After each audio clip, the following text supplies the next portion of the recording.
जय हिंद दोस्तों, कैसे हैं आप सब। आई होप कि आप सब अच्छे ही होंगे। उम्मीद है आपकी प्रिपरेशन भी सही तरीके से चल रही होगी। मैं आशीष पांडे स्वागत करता हूं आप सभी का एक बार फिर से एक नए और इंफॉर्मेटिव वीडियो के साथ। चलिए बात करते हैं, हम लोग मॉडर्न हिस्ट्री को कवर कर रहे हैं। पिछले वीडियो में हमने बंगाल के विभाजन को देखा था कि किस प्रकार से 1905 में लॉर्ड कर्जन के द्वारा बंगाल का विभाजन कर दिया गया, पूर्वी बंगाल और पश्चिमी बंगाल के रूप में। उसके बाद की परिस्थितियां क्या होती हैं, किस प्रकार से हमारा इतिहास टर्न होता है, सारी चीजों पर हम लोग फोकस करेंगे। उम्मीद है कि आप लोगों को यह वीडियो भी पसंद आएगा। जिस प्रकार से आप लोगों ने पुराने वीडियोस को प्यार दिया है, यदि यह कंटेंट भी आपको पसंद आ रहा है तो आप लोग वीडियो को लाइक और चैनल को सब्सक्राइब कर सकते हैं। चलिए बात करते हैं टॉपिक पे। 1905 में बंगाल का विभाजन हो जाता है। उसके बाद क्या होता है कि कल के वीडियो में भी मैंने आपको बताया था कि धीरे धीरे इन लोगों ने, इन ब्रिटिशर्स ने हम भारतवासियों में क्या किया था, सांप्रदायिकता का जहर घोल दिया था। जब इन्होंने देखा कि बंगाल जो कि एक संप्रभु और संपन्न राष्ट्र था, एक तरह से राज्य था, हमारा ही प्रांत था, तो वहां पर राष्ट्रवादी भावनाएं विकसित होने लगी थी। ठीक है, राष्ट्रवादी भावनाओं का मतलब यह है कि हिंदू, मुस्लिम, सिख, ईसाई जितने भी धर्म या संप्रदाय के लोग थे, सब आपस में मिलकर एकजुट होकर ब्रिटिशर्स के खिलाफ आवाजें उठाने लगे थे कि इन अंग्रेजों को यहां से उखाड़ कर फेंक दो, क्योंकि ये हमारे राष्ट्र के लिए हितकर नहीं है। तो जब उन्होंने ये चीज देखी तो उन्हें ऐसा लगा कि क्यों न हम इन भारतवासियों के बीच में धर्म के आधार पर सांप्रदायिकता को फैला दें, इनमें बंटवारा कर दें। सर वो सक्सेस कैसे हो गए? सक्सेस वो इस तरह से हुए क्योंकि मैंने आपको बताया था कि जब बाल गंगाधर तिलक जी ने राष्ट्रवादी आंदोलन को संभाला, वो आगे बढ़ाने की कोशिश की, तो उन्होंने क्या किया था कि कहीं ना कहीं हिंदुत्व को राष्ट्रवाद से जोड़ दिया था कि राष्ट्रवाद का मतलब हिंदुत्व है।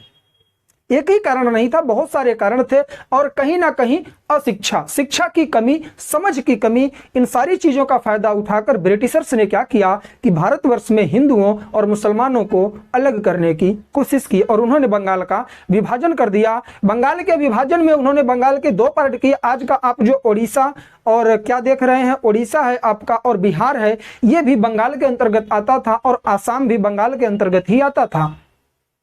तो उन्होंने क्या किया कि एक बीच से रेखा उन्होंने खींच दी और उन्होंने कहा कि ये उड़ीसा, बिहार और आज का जो पश्चिम बंगाल है, यह अलग एक प्रांत होगा। और इसके बाद क्या होगा, पूर्वी बंगाल में पूरी तरह से जो आज का बांग्लादेश है, उस क्षेत्र को शामिल किया गया, कैपिटल ढाका रखी गई और उसके साथ सिलहट, और यदि मैं आपसे बात करूं आसाम को भी उसमें शामिल कर दिया गया। तो उन्होंने बंगाल का विभाजन कर दिया। तो बहुत सारे लोगों ने विरोध किया, स्वदेशी आंदोलन जैसा आंदोलन आया और उस पूरे के पूरे आंदोलन में मुस्लिम भाइयों ने कहीं से कहीं तक भी सहयोग नहीं किया। कुछ परसेंट लोग थे, बहुत बड़ा समूह उससे नहीं जुड़ा, क्योंकि उन्हें ऐसा लग रहा था कि ब्रिटिशर्स ने ये जो काम किया है वो हमारे लिए किया, क्योंकि पूर्वी बंगाल में मुस्लिमों की संख्या बाहुल्य थी। और पश्चिम बंगाल की यदि बात करें तो बिहार हो गया, उड़ीसा हो गया, आज का पश्चिम बंगाल हो गया, इधर हिंदू लोग ज्यादा हुआ करते थे। तो उन्होंने धर्म के आधार पर बंटवारा कर दिया। और उस समय के हमारे मुस्लिम भाई ये चीज नहीं समझ पाए कि कहीं ना कहीं ये हम भारतीयों के बीच में क्या कर रहे हैं, सांप्रदायिकता का जहर घोल रहे हैं। उन्हें भी कहीं ना कहीं इन चीजों का डर था कि आगे चल के हमारे साथ ये ना हो जाए कि ये लोग शासन में आ जाएं और हमें शासन से बाहर कर दें, फिर से हमें गुलाम बना लें। इन्हीं परिस्थितियों का फायदा उठाकर क्या किया, कर्जन ने बंगाल का विभाजन कर दिया। उसके बाद उसे ऐसा लगने लगा कि हम ऐसा क्या करें कि भारत में इन मुस्लिमों को और सांप्रदायिक बनाएं। तो वो क्या करता है, 1906 में शिमला में वायसराय का नाम था मिंटो। मिंटो क्या करता है कि बुला लेता है आगा खान नामक व्यक्ति को, जो मुस्लिमों के उस समय क्या करते थे, एक तरह से नेता हुआ करते थे। शिमला में इनसे समझौता वगैरह करता है और कहता है कि मैं क्यों ना आप लोगों के लिए एक अलग पार्टी का निर्माण करवा दूं, आप एक अलग संप्रदाय के रूप में चलिए, वोटिंग का भी अधिकार मैं आपको दूंगा। तो वो चीजें उनके माइंड में क्या होने लगी, स्थिर होने लगी, स्टेबल होने लगी कि कहीं ना कहीं ये हमें अधिकार की बात कर रहे हैं, हमारे अधिकार की बात कर रहे हैं, मुस्लिमों के शोषण के खिलाफ ये बात कर रहे हैं। और वो ये नहीं समझ पाए कि ये ब्रिटिशर्स हम भारतीयों में फूट डालने की कोशिश कर रहे हैं।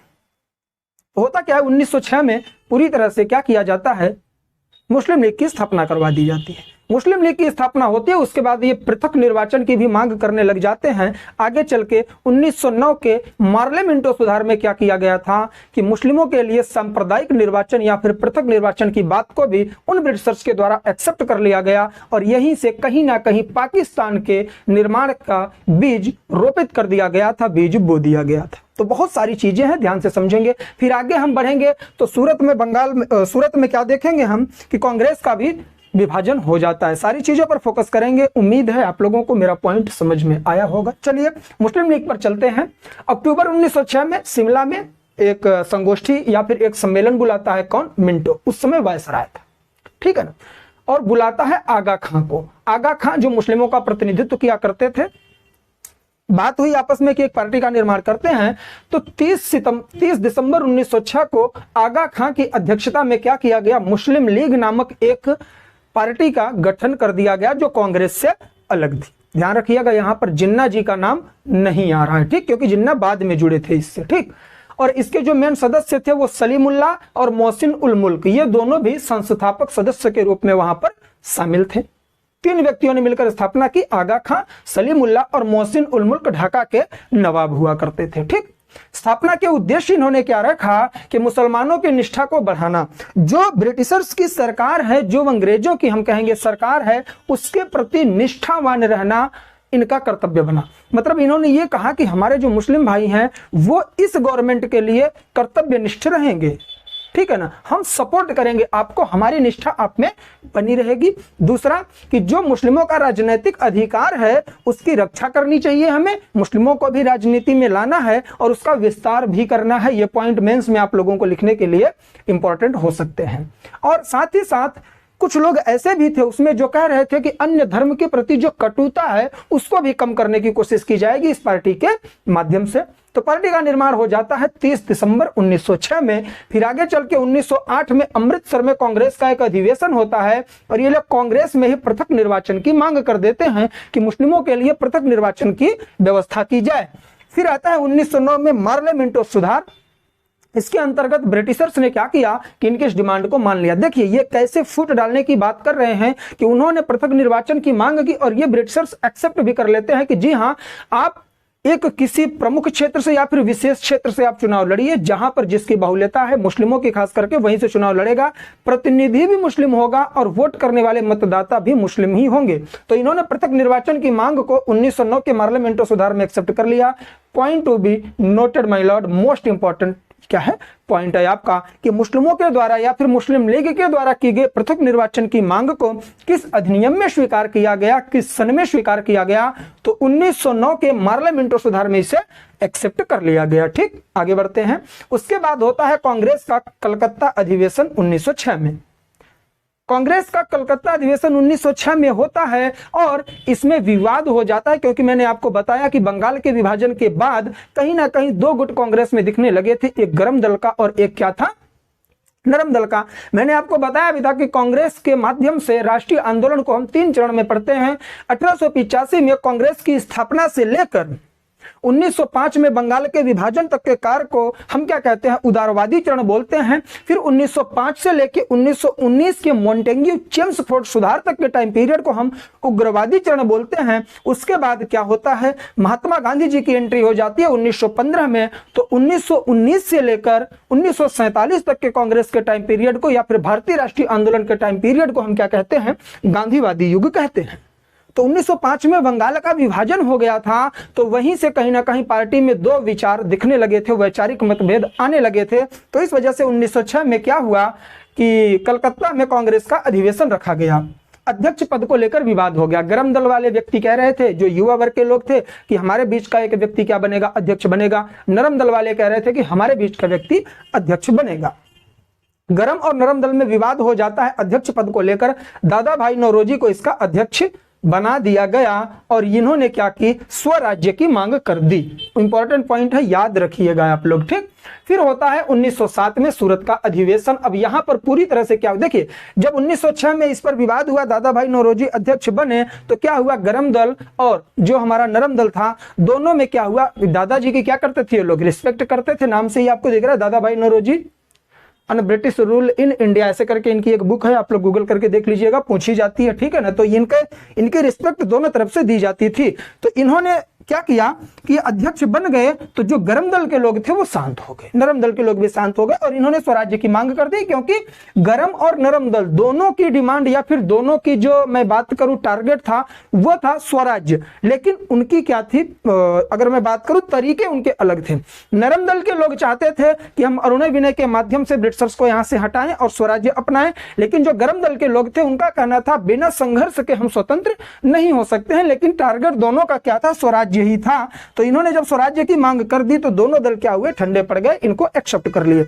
लेकिन परिस्थितियां बदलती हैं आगे चलकर। 1907 में सूरत में कांग्रेस का फिर से अधिवेशन होता है और यहां पर पूरी तरह से कांग्रेस दो गुटों में बट जाती है। अध्यक्ष बनते हैं रासबिहारी बोस, जो गर्म दल के थे। ध्यान से देखिएगा, ये गर्म दल के व्यक्ति थे। जैसे ही यह अध्यक्ष बन जाते हैं तुरंत स्वदेशी आंदोलन का विस्तार तेजी से होने लग जाता है, क्योंकि स्वदेश या फिर मैं बात करूं क्या कहते हैं उसको, स्वराज्य की डिमांड ये लोग करने लगते हैं। स्वदेशी आंदोलन मैंने आपको बताया था इसी टाइम पर चला था।